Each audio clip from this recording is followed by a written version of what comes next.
हमने किसी को डराया नहीं, हमारे राष्ट्रवाद में किसी की हत्या नहीं लिखी हुई है, हमारे किसी शस्त्र और शास्त्र में नहीं लिखा हुआ कि किसी का कत्ल वाजिब है।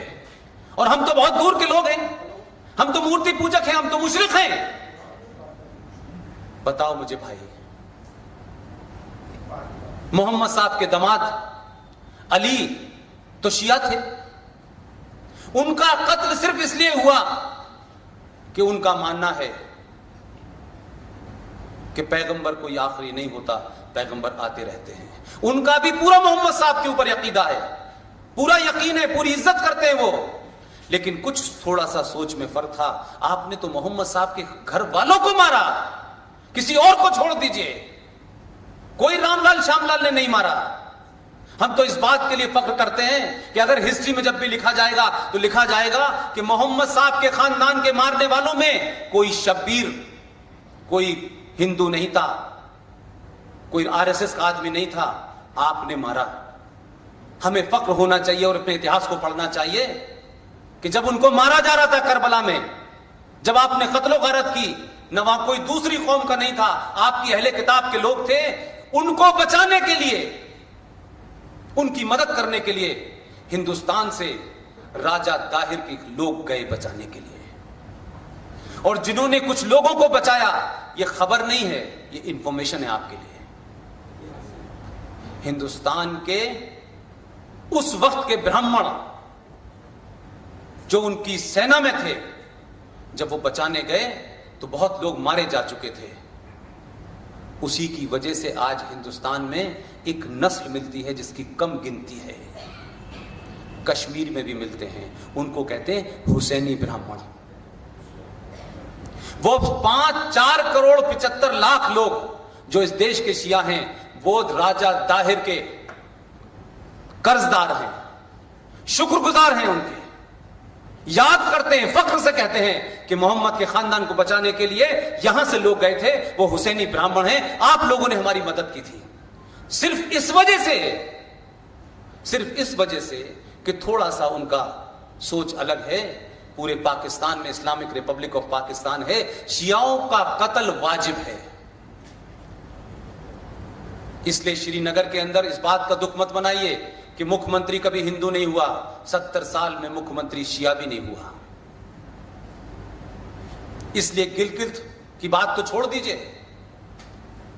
ये जो हमारे यहां रास्ता है, उस रास्ते से नहीं खोला जिस रास्ते पे इधर भी शिया थे और उधर भी शिया थे। वो रास्ता खोला जिधर उधर भी चोर थे और इधर भी चोर थे। लड़ाई कोई छोटी मोटी नहीं लड़ रहे हैं आप लोग। इसलिए 2019 चुनाव आएगा, चुनाव जाएगा, सरकार में कौन आएगा नहीं आएगा ये मेरा विषय नहीं है, न मैं तय कर सकता, न मेरी हैसियत है। लेकिन अगर इस देश में समाज जाग गया, समाज को सही बात बता दी, ये जो बच्चे बैठे हुए हैं जिनके बारे में लोगों की बड़ी गलत राय है, हमारे पॉलिटिशियंस, हमारे बुजुर्ग राय बनाने से पहले वो अपने 5000 साल पुराने आदर्शवाद को रखते हैं और आज के युवा से बात करते हैं, उसे कनेक्ट ही नहीं कर पाते, कहना क्या चाहते हैं। आज के युवा को सच बात बता दीजिए, इनसे बड़ा कोई न्यूक्लियर बम नहीं हो सकता। भरोसा कीजिए इनके ऊपर। ये कह के मत कह दीजिए अरे आज की जनरेशन को कोई मतलब नहीं है, वो मोटरसाइकिल पे घूमते हैं और पिज्जा खाते हैं। भाई तो काहे पे घूमे? ऊंट पे? किस ऊंट पे घूमे? पैदल चले? भाई दुनिया बदली तो ये नहीं बदलेंगे। इनकी जबान में आज के युवा को आप इसलिए मूर्ख नहीं बना सकते, उसे गुमराह नहीं कर सकते कि हमारे और आपके जमाने में तो जरूर मजबूरी हुआ करती थी कि कोई पूछ लेता था कि बर्किना फासो की कैपिटल क्या है, तो 3 दिन तक मोहल्ले में पूछते थे, पढ़े लिखे लोगों से पूछो कि बर्किना फासो की कैपिटल क्या है, पता नहीं चलती थी। लेकिन आज के युवा के हाथ में एक हथियार है और उस हथियार में सेकंड्स में पता चलेगा कि पुष्पिन साहब सच कह रहे हैं या गलत कह रहे हैं। 1 सेकंड में पता चलेगा। और अगर इनको पता चल गया कि जो मैं कह रहा हूं सच कह रहा हूं, तो ये मेरी बात को दोबारा से काटेंगे नहीं, ये उधर ही चल पड़ेंगे। इसलिए वक्त की जरूरत यह नहीं है कि आप AK-56 से लड़ें। AK-56 से लड़ने के लिए हैं, रोज आते हैं कश्मीर में रोज चले जाते हैं हीरो हूरों के। लेकिन आप ये देखें कि हमारे बीच में बैठे हुए हैं और हमारे ही सामने शायरी कर रहे हैं, क्योंकि हमें शायरी में ये पता नहीं है कि उर्दू में किस चीज का मतलब क्या होता है। इसलिए आप समझ रहे हैं कि हम शायरी करेंगे कि जो आज साहिब मसनद हैं वो किराएदार हैं, मकान मालिक नहीं है। इसका मतलब क्या है भाई? कौन साहिब मसनद है और कौन किराएदार हैं और कौन कौन मकान मालिक हैं? क्योंकि ये भोली वाली जनता आपकी शायरी में सिर्फ मजा ले रही है, उसको पता नहीं है मकान मालिक तो बाबर था ना, किराएदार तो ये आए हैं 70 साल से। तो जो साहिब मसनद है वो ये ना समझे कि वो मकान मालिक नहीं है, चले जाएंगे आप भी। ये ख्वाहिश आज भी है, शायरी के माध्यम से निकल रही है। इसीलिए आपके यहां कोई भी गाना कैसा लिख देता है, लोग अपनी फिल्म एक छोटी सी आ जाती है यूट्यूब पे, मैसेंजर ऑफ गॉड, तो आग बबूला हो जाते हैं लोग। उस तफाक से उस फिल्म में जो आदमी हिंदू था कन्वर्ट होकर मुसलमान हो गया, उसने थोड़ा सा म्यूजिक उसमें दे दिया, उसके खिलाफ भी फतवा जारी कर दिया, ए.आर. रहमान। तो वो अपनी एक डॉट को भी बर्दाश्त नहीं करना चाहते, गलत सच इसलिए नहीं करना चाहते कि वो ये डर बनाए रखना चाहते हैं। ये डर की साइकिल बदल गई है। आपने कुछ नहीं किया है। आपको 700 साल के बाद एक मां बाप शेर शेरनी अपने बच्चे को जो छोड़ के जंगल चले गए थे, और वो शेर का बच्चा भटक के भेड़ों के बीच में चला गया था, और उसकी मां जब लौटती है 700 साल के बाद 2014 में, तब उसको कहती है कि तू शेर का बच्चा है, तू भेड़ का बच्चा नहीं है। वो बेचारा कहता है नहीं नहीं मैं सेकुलर हूं, मैं बिल्कुल सेकुलर हूं। कहते नहीं तू सेकुलर नहीं है भाई, तू शेर का बच्चा है। वो मानता नहीं है। बिल्कुल वैसे ही समस्या आज आप हमारे और आपके बीच में है। मैं बार बार ये कह रहा हूं, 5000 साल पुरानी सभ्यता को याद कीजिए, अपने पूर्वजों को याद कीजिए, अपने गौरवशाली इतिहास को याद कीजिए, उसके ऊपर गर्व करना सीखिए। जिस दिन भी ये गर्व करना सीख जाएंगे, बहुत सारे चीटे मकोड़े कच कच कच कच जो कर रहे हैं अपने आप छट जाएंगे। एहसास तो करिए कौन है आपको डरा, कौन रहा है? जो 1400 साल से पूरी दुनिया को एक कील और एक सुई बना के जिन्होंने नहीं दी है, जिनकी किताब कहती है कि जमीन चपटी है, अब जमीन गोल पे रह रहे हैं। तो बेसिक कंट्राडिक्शन ये है।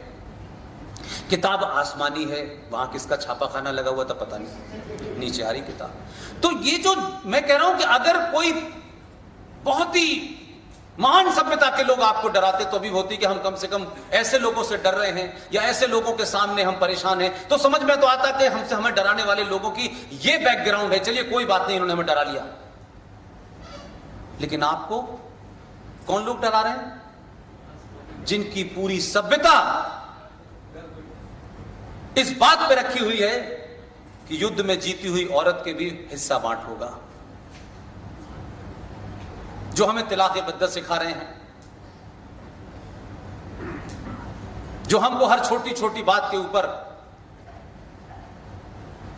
फतवा जारी कर रहे हैं, जिनका आज भी अकीदा है कि हज करने जाएंगे। वैसे तो मूर्ति पूजा के खिलाफ हैं, क्योंकि मूर्ति पूजा के खिलाफ ही इस्लाम का एवोल्यूशन हुआ। लेकिन वो लोग हज करने से पहले वहां एक पत्थर लगाए, उसे शैतान समझ के उस पर पत्थर जरूर मारते हैं। वो शैतान कौन है? वो कौन सा देवता है जिस पे आप पत्थर मार रहे हो? और जिस पे पत्थर नहीं मारोगे हज पूरी नहीं होगी। और पत्थर आप शैतान को मारते हैं, लिहाजा ये मानसिकता आपकी कश्मीर में है, क्योंकि भारतीय सेना शैतान है। ये पत्थर मारने की मानसिकता वहीं से ड्राइव होती है। इसीलिए AK-47 एक फौजी के हाथ में होती है, तब भी पत्थर मारने से नहीं डरते। और उस वक्त तो और नहीं डरते जब भारत की महान सुप्रीम कोर्ट उनसे कहती है कि नहीं, ये तो गलत काम हो रहा है, आप गोली नहीं चला सकते इनके ऊपर, आप प्लास्टिक की गोली चलाएं इनके ऊपर, आप इन पे गर्म पानी डालें, थोड़ा गुनगुना डालें, और सुप्रीम कोर्ट तय करती है फौज से कि आतंकवादी से लड़ते हुए भारत में जो उनके फुट सोल्जर हैं, जो उनके स्लीपर सेल हैं, जो उनके ऊपर हमला करते हैं जब वो आतंकवादी से लड़ रहे होते हैं, तो सुप्रीम कोर्ट डायरेक्शन देती है कि आपको क्या करना चाहिए। जो जज साहब ये ऑर्डर कर रहे हैं ना, चैम्बर के पास जाके दरवाजा खुलता है एम्बेसडर का, उसमें बैठते हैं तो 5 ब्लैक कैट आगे 5 पीछे हैं। उनसे कहिए एक दिन छुट्टी पे चले गए ब्लैक कैट, उस दिन से जज साहब छुट्टी पे चले जाएंगे। हमारे यहां कुछ भी कर लो, ये देश लगता नहीं है मुझे कि देश की तरह चल रहा है, जिसका जो दिल चाहे कर रहा है। कोई जेएनयू में तोड़ रहा है भारत को, कोई कुछ कर रहा है, कोई कहीं जा रहा है, कोई पाकिस्तान जा रहा है। एक मुख्यमंत्री इस देश में शपथ लेके मुख्यमंत्री बनती है, वो कहती है कि धारा 35A से छेड़छाड़ की गई तो जम्मू कश्मीर में तिरंगे को कंधा देने वाला नहीं मिलेगा। भाई हमने कहा कंधे तो देने वाले बहुत सारे लोग हैं, मैं वो मुफ्ती, तुम अपनी चिंता करो, तुम्हें 4 कंधे वाले रहेंगे कि नहीं रहेंगे। तो सवाल ये नहीं है, सवाल ये है कि ये आपकी चुप्पी और आपकी खामोशी, और आप उस खोल से बाहर नहीं निकल रहे और हल्का हल्का सा निकले हैं। क्योंकि शेर और शेरनी जब दोबारा लौटे और उसने आपको एहसास कराया, उसने बहुत देर तक मिन्नतें करी कि तू मेरा बेटा है, मान जा तू मेरा बेटा है। वो कहने मैं भेड़िया हूं, नहीं मैं भेड़िया हूं। आखिर में बेचारी हार गई और जाकर के उसको ले गई और कुएं में जाकर दिखाया कि देख तेरी शक्ल और मेरी शक्ल एक सी है। जब उसको एहसास